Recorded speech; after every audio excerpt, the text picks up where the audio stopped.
Have you ever stopped in the middle of a city like New York or Chicago and thought, this shouldn't be possible? These skyscrapers are heavier than mountains, taller than anything humans were ever meant to build. So how are they still standing? Today, we're uncovering the hidden story beneath America's greatest cities, the rock, the steel, the inventions, and the people that made the impossible real. We'll uncover the engineering marvels, the bold decisions, and the millions of hands that shaped the skylines we know and love. From the bedrock of Manhattan to the swampy shores of Lake Michigan, get ready to explore how these iconic American metropolises were made. Let's start with New York City, the Big Apple. The secret to New York's vertical growth lies deep beneath the streets. We're talking about its geology. Much of Manhattan sits on an incredibly strong and stable type of rock called Manhattan schist. This ancient metamorphic rock is the perfect natural foundation for skyscrapers.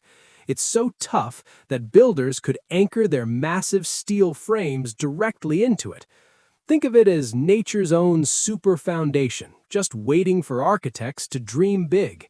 Without this geological gift, the iconic skyline of Manhattan, with giants like the Empire State Building and the Chrysler Building, simply wouldn't exist. They would have sunk into softer ground long ago. It's a classic case of being in the right place at the right time. But having a good foundation is only half the battle. You still need a way to build upwards, and I mean way upwards. The late 19th century brought a revolutionary innovation, the steel frame. Before this, buildings were supported by their thick, heavy masonry walls. The taller you built, the thicker the walls on the lower floors had to be, which took up a ton of valuable space. It just wasn't practical. But then, architects started using a skeleton of steel beams to support the building's weight.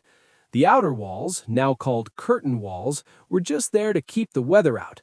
They didn't have to support anything. This was a complete game changer. Suddenly, the sky was literally the limit. Buildings could soar to heights previously unimaginable, creating a race to the top that defined the city's identity. Of course, a 100-story building isn't much use if you have to climb the stairs. Enter another hero of our story, the safety elevator.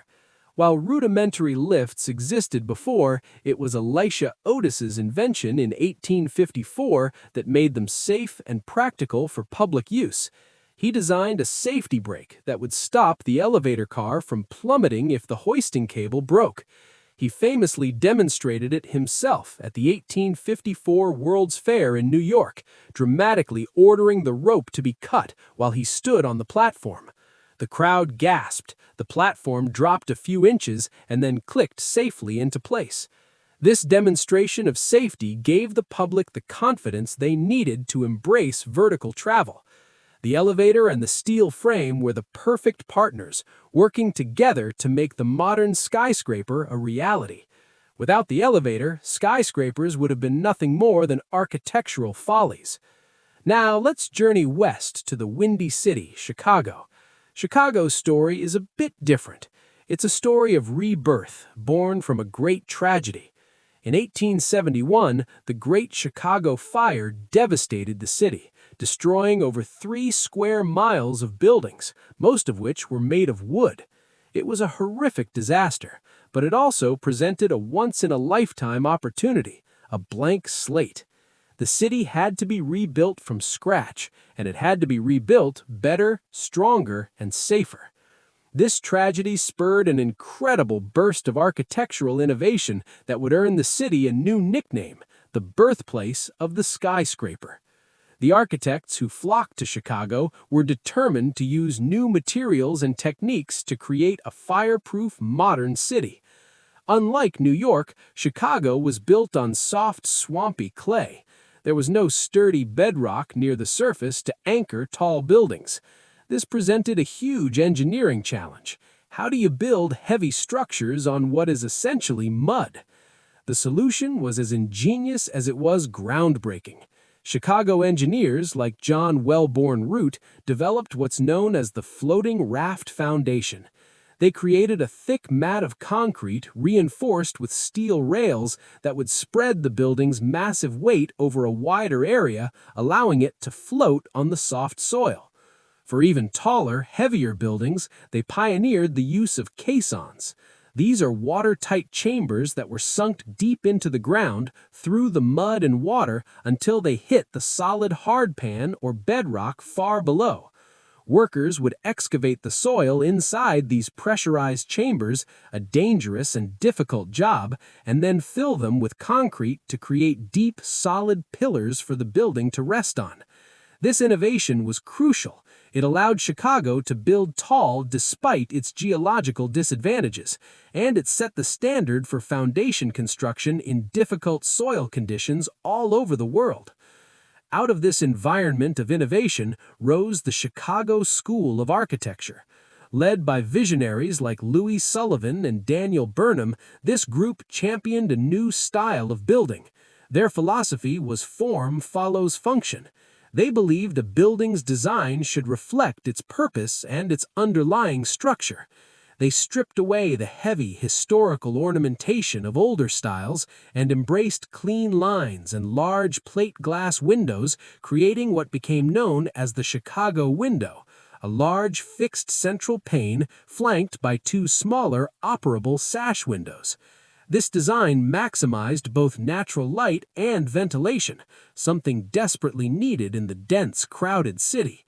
The 1885 Home Insurance Building in Chicago is widely considered the world's first skyscraper, not because of its height, it was only 10 stories, but because it was the first to use a steel skeleton to support its entire weight. This was the moment the modern skyscraper was truly born, right there in the heart of Chicago. So we have the rock, the steel, the elevators, and the foundations. But what about the people? Building these cities was an immense human undertaking. Millions of workers, many of them recent immigrants from Europe, provided the muscle. They dug the foundations by hand, riveted scorching hot steel beams hundreds of feet in the air, and laid millions upon millions of bricks. The work was incredibly dangerous. There were few safety regulations, and falls, fires, and equipment failures were tragically common. The iconic 1932 photograph, Lunch Atop a Skyscraper, showing ironworkers casually eating their lunch on a narrow beam high above Manhattan, captures both the bravery and the terrifying precarity of their daily lives. These workers risked everything to build the cities we live in today. Their sweat, their skill, and for many, their lives are literally built into the foundations and frameworks of every single skyscraper. We owe them an immeasurable debt. And let's not forget the logistics. Building a skyscraper in a dense city is like performing open-heart surgery on a patient who is wide awake and walking around.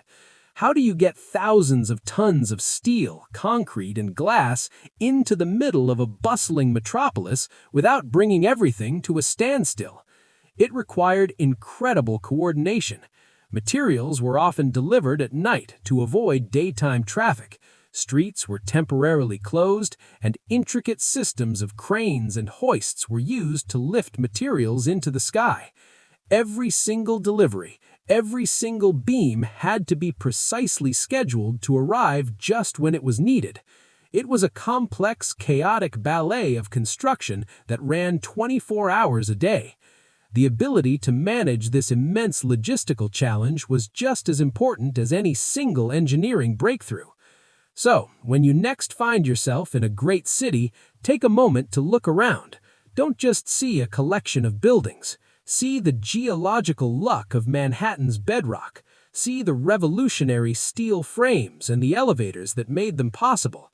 See the ingenuity born from the ashes of the Great Chicago Fire and the clever solutions to building on swampy ground.